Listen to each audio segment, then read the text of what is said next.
You will fail at some point in your life. Accept it. You will lose. You will embarrass yourself. You will suck at something. There's no doubt about it. If you don't fail, you're not even trying. To get something you never had, you have to do something you never did. There's an old saying, you hang around the barbershop long enough, sooner or later you're gonna get a haircut. So, question is, I found that nothing in life is worthwhile unless you take risks. Nothing. Nelson Mandela said, there is no passion to be found playing small and settling for a life that's less than the one you're capable of living. I'm sure people have told you to make sure you have something to fall back on, but I never understood that concept, having something to fall back on. If I'm going to fall, I don't want to fall back on anything. I want to fall forward. I figure at least this way I'll see what I'm going to hit. Fall forward. This is what I mean. Reggie Jackson struck out 2,600 times in his career, the most in the history of baseball. But you don't hear about the strikeouts. People remember the home runs. Fall forward.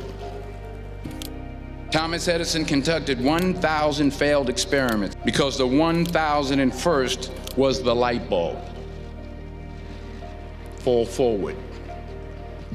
Every failed experiment is one step closer to success. You've got to take risks, and I'm sure you've probably heard that before, but I want to talk to you about why that's so important.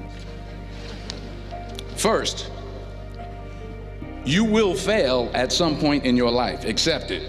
You will lose. You will embarrass yourself. You will suck at something. There's no doubt about it. And I should know. In the acting business, you fail all the time. Early on in my career, I auditioned for a part in a Broadway musical. Perfect role for me, I thought, except for the fact that I can't sing. So I'm in the wings. I'm about to go on stage, but the guy in front of me, he's singing like Pavarotti. He's just, and he's just going on and on and on. And I'm just shrinking. I'm getting smaller and smaller. So they say, oh, thank you very much, and you'll be hearing from us. So I come out with my little sheet music, and it was Just My Imagination by The Temptations. That's what I came up with. So I hand it to the accompanist, and she looks at it and looks at me and looks out at the director and is like, so I start, I'm gonna sing. I'm like, it's just my imagination once again, and then coming away with me. And they're not saying anything, so I'm thinking I'm getting better. So I just start getting into it. It was just my imagination. Running. They say, oh yeah, thank you very much, Mr. Washington. Thank you. So I assumed I didn't get the job. But the next part of the audition, he called me back. The next part of the audition is the acting part of the audition. I'm like, hey, okay, maybe I can't sing, but I know I can act. So they pair me with this guy, and again, I didn't know about musical theater. And musical theater is big, so they can reach everyone all the way in the back of the stadium. And I'm more from a realistic, naturalistic kind of acting where you actually talk to the person next to you. So I don't know what my line was. My line was, well, hand me the cup. And his line was, well, I will hand you the cup, my dear. The cup will be there to be handed to you. I said, oh, okay. Well, should I give you the cup back? Oh, yes, you should give it back to me because you know that is my cup and it should be given back to me. I didn't get the job. But here's the thing. I didn't quit. I didn't fall back. I walked out of there to prepare for the next audition, and the next audition, and the next audition. I prayed. I prayed, and I prayed. But I continued to fail, and fail, and fail. But it didn't matter, because you know what? There's an old saying, you hang around the barbershop long enough, sooner or later you're going to get a haircut. So you will catch a break, and I did catch a break.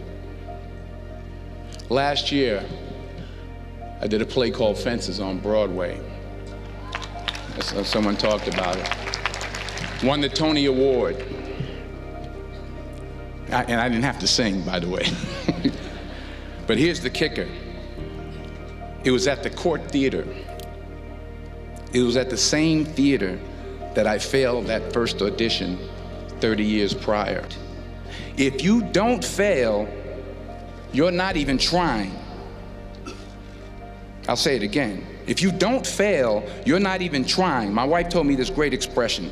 To get something you never had, you have to do something you never did.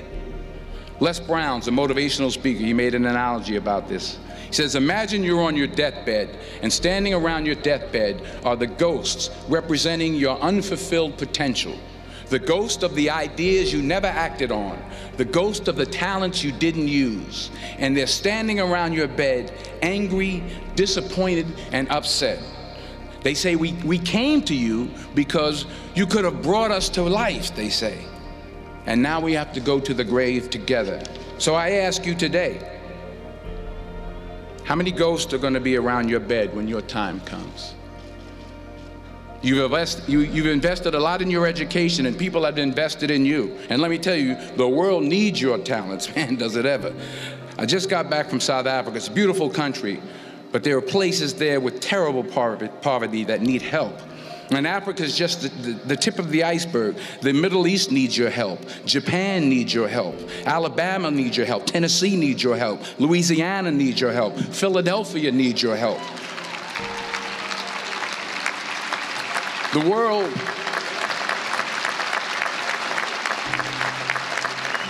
world needs a lot, and we need it from you.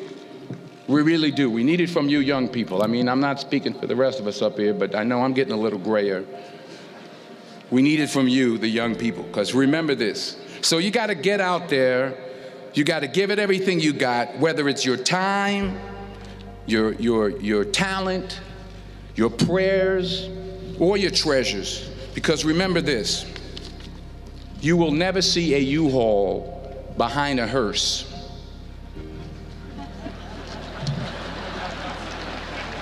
I'll say it again. You will never see a U-Haul behind a hearse. You can't take it with you. The Egyptians tried it, and all they got was robbed.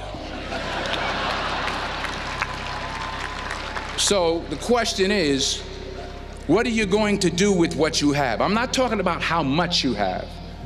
Some of you have money. Some of you have patience. Some of you have kindness. Some of you have love. Some of you have the gift of long suffering. Whatever it is, whatever your gift is, what are you going to do with what you have? All right, now here's my last point about failure. Sometimes it's the best way to figure out where you're going. Your life will never be a straight path. I began at Fordham University as a pre-med student. I took a course called cardiac morphogenesis. I still can't say it. Cardiac morphogenesis. I couldn't read it. I couldn't say it. I sure couldn't pass it. So then I decided to go into pre-law, then journalism. And with no academic focus, my grades took off in their own direction. Yeah, down. I was a 1.8 GPA one semester, and the university very politely suggested that it might be better to take some time off. I was 20 years old. I was at my lowest point. And then one day, and I remember the exact day, March 27th, 1975, I was helping my mother in her beauty shop. My mother owned a beauty shop up in Mount Vernon. And there was this older woman who was considered one of the elders in the town. And I didn't know her personally, but I was looking in the mirror, and every time I looked at the mirror, I could see her behind me, and she was staring at me. She just kept looking at me. Every time I looked at her, she kept giving me these strange looks. So she finally took the dryer off her head and she said something I'll never forget. First of all, she said, somebody give me a piece of paper, give me a piece of paper. She said, young boy, I have a prophecy, a spiritual prophecy. She said, you are going to travel the world and speak to millions of people. Now mind you, I'm 20 years old, I'm flunked out of school. In fact, like a wise ass, I'm thinking to myself, maybe she's got something in that crystal ball about me getting back into school next fall. But maybe she was on to something, because later that summer, while working as a counselor at a YMCA camp in Connecticut, we put on a talent show for the campers. And after the show, another counselor came up to me and asked, have you ever thought about acting? You're good at that. So when I got back to Fordham that fall, I got in, I changed my major once again for the last time. And in the years that followed, just as that woman prophesied, I have traveled the world and I have spoken to millions of people through my movies. Millions who up till this day couldn't see me, who up till this day I couldn't see while I was talking to them, and they couldn't see me, they could only see the movie. They couldn't see the real me. But I see you today, and I'm encouraged by what I see. And I'm strengthened by what I see. And I love what I see.